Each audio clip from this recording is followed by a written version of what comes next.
बिस्मिल्लाहिर्रहमानिर्रहीम। अस्सलामुअलैकुम दोस्तों। जहांगीर तरीन का सियासी किरदार अफसोसनाक रहा।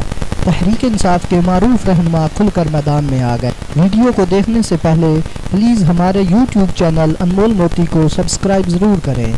पाकिस्तान तहरीक इंसाफ के सीनियर रहनुमा हामिद मीर खुलकर मैदान में आ गए हैं और कहा है कि जहांगीर तरीन का सियासी किरदार अफसोसनाक रहा है।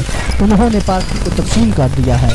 इन जैसे लोग पार्टी को हाईजैक करने आते हैं, वो सुप्रीम कोर्ट के हुक्म की भी खिलाफ वर्जी कर रहे हैं। एक्सप्रेस न्यूज़ के प्रोग्राम टू दी पॉइंट में गुफ्तगू करते हुए हामिद खान का कहना था कि पंजाब में उस्मान बुज़दार से बेहतर शख्स लाना चाहिए था।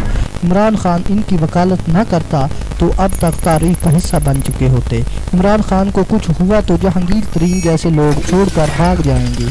एक सवाल के जवाब में उनका कहना था कि ऐसी बात नहीं है कि ग्रुप आपस में लड़ रहे हैं।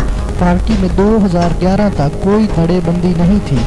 हामिद खान ने इंकशाफ किया कि इमरान खान ने कहा था शाह महमूद कुरैशी जमात में शमूलियत अख्तियार करना चाहते हैं, लेकिन वो पार्टी के वाइस चेयरमैन बनना चाहते हैं। मैंने कहा बिस्मिल्लाह। जहांगीर तरीन पहले अपने साथ 18-19 लोग लेकर आए थे। कुछ अरसे के अंदर 3-4 के अलावा बाकी सियासतदानों को साइड लाइन कर दिया, सिर्फ इसलिए कि कहीं ये उनके सामने खड़े ना हो जाएं। जहांगीर तरीन जैसे लोग पार्टी को हाईजैक करने के लिए आते जाते रहते हैं।